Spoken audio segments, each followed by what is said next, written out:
Over the last 4 years, I've won our competitive 12-man fantasy football league 3 times. And I'm just gonna nip this in the bud right away. Yes, you have to get lucky to win. I got really lucky this year winning when I played Brock Purdy and Deebo Samuel week 16, and they had really below season average performances. Brock Purdy threw 4 interceptions. However, for those 3 years that I've won, I've secured one of our 2 buys for the first round of the playoffs. I've been close, or I have won high points for the season. And really, I think I've had a great team each of those years, except for one where I drafted first and McCaffrey got injured and I just had some bad luck. So yes, it does take a lot of luck to win, but I do think I'm doing some things right given the success over the last 3 years that I've won. In this video, I want to talk about 3 main things that I think about, and they're really simple to set yourself up for success in fantasy. And then there are a few other things that I like to keep in mind that I also think are just best practices, but let's anchor this into the top 3 things that I do, and one of them I really recommend you start right now. And that is, when everything is fresh, start your draft prep for next year. What I started to notice 4 years ago was that every year felt like I was starting with a clean slate when I didn't have to. So I think like 5 or 6 years ago, I took notes of guys that I was playing during the season who I was scared to play. You know, this year, for example, I really didn't like playing against Amon-Ra St. Brown. I didn't like playing against Rashee Rice toward the end of the season. These are guys who were under the radar or second rounders in the beginning of the season, but now toward the end, I'm like, oh wow, they're way different than they were last year. And of course, all of these draft analysts before heading into next year's fantasy football drafts are going to take that into account when they make their projections. But what ends up happening when you have your own list is that you can go in prepared with how you think you're going to tweak these overall rankings. So this year I had the 11th pick out of 12, and I knew in my list from last year, I told myself, no matter what, get AJ Brown and CeeDee Lamb if you can. I had a lot of options at the 11. Nick Chubb I could have taken, Bijan fell. So there were guys who were projected to go way higher in the first round, but I held true to what my notes were from last season, which is I don't want to play AJ Brown, so I want him on my team. And I got CeeDee Lamb at the 2-2 or the 2-3, maybe I had the 10. Then I was thrilled. I thought that that would be an unbelievable duo to have on my team this year, and it was. In the 3rd round, I took Justin Fields, big Bears fan. He also won it for me the year before. But then in the 4th round, I think I shocked other people too by taking TJ Hawkinson. Now, this was a guy who was projected to go pretty high for tight ends, but based on my notes from last year, when you're paying attention, I knew that he was going to have a huge year. He just was on this crazy ascent that you see tight ends like Sam Laporta on right now. So I was willing to take a risk on that over more of the proven guys. I probably would have preferred Hawkinson over Kelsey, which is easy to say in hindsight, but this was something that going into the season, I had my notes prepared. Not bearing the lead here, I think that this is the most important thing that I do each year, and it's just an email to myself that I keep building on throughout the season, 1 or 2 guys every couple weeks, and then by the end of the season, I snooze the email till closer to draft, and then I open it back up, and even though the projections may be so different from what I had in my email, I tell myself I'm just gonna go with what I had written down.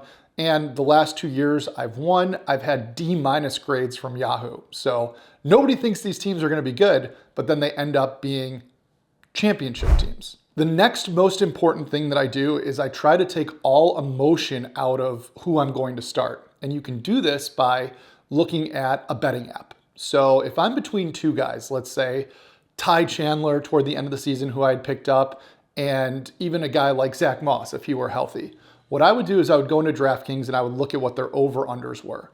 So running yards, it's 10 yards to a point.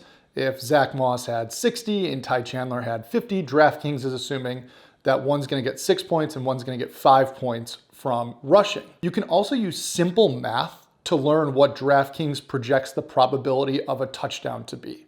So what you do is if it's plus odds, so if it's plus 100 that somebody scores a touchdown, you just do 100 divided by whatever the plus is, plus 100. So if it's plus 100, you do 100 over 200, which means DraftKings thinks that there's going to be a 50% chance that that person scores.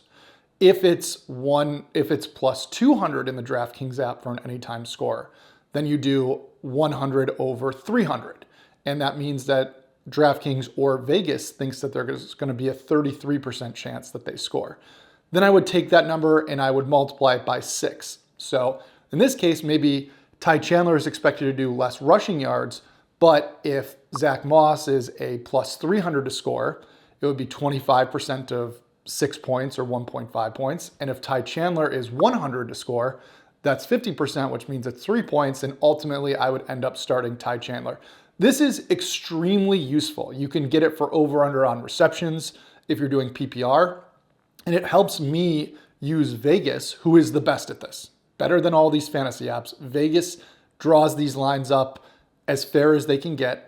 And I'm going to use that to determine if I go with a wide receiver or a running back. So to me, one of the greatest parts of this is that it takes away any of the regret that I might feel for starting or not starting someone, because I just default to whatever Vegas thinks. And the final thing that I would recommend here is if you are going to do these things, you're going to take the emotion out of it and you're going to write down people who you really like and draft them, I would stick to your guns. There's so much noise out there. I love to visit our fantasy football to hear what everyone's doing, but what that ends up doing is casting a lot of doubt on what my beliefs are. And I'll give you a great example. This year, I was thrilled because I traded for Amari Cooper. I love Amari Cooper. He won it for me in 2022. I thought he would win it for me in 23. So when I got him, I felt really confident about my team. I go on fantasy football, and for the first time, I just saw this overwhelming wave of people who loved Marquise Brown. And I think he's good, but I love Amari Cooper. I think he's a great football player. The sentiment was so overwhelming that I ended up trading Marquise Brown for Amari Cooper straight up. And that almost lost me the league, especially because we do our finals week 16 and Amari Cooper went off for like 45 points. And to me, this is just a reminder that these football threads and all of this stuff, it can be groupthink. It can be people getting excited about someone and then other people buying into it. And then all of a sudden you have this crazy wave where if you just look at what's going on, you can subscribe to it pretty easily. And for me, I like to take that stuff into account, but the less that I pay attention to it, the better that I've been. I like the players. I hold strong with the players that I've drafted. CeeDee Lamb, he had a slow start to the season, but I held on to him. I didn't try and get rid of him quickly, and he ended up, I think, winning me the league. The last couple things I wouldn't say are key things that I look out for, but I love to look at a player's age. I like drafting rookies or second-year players because I'm always on the hunt for guys who are on the ascent. Last year in 2022, when I won, I had Justin Jefferson, Travis Kelce, and Josh Jacobs. Those guys all had like career years. And this year they were projected to go super early in the draft. Jefferson, some people might have taken him at the 1. Kelce was like a mid-first rounder. I don't want that.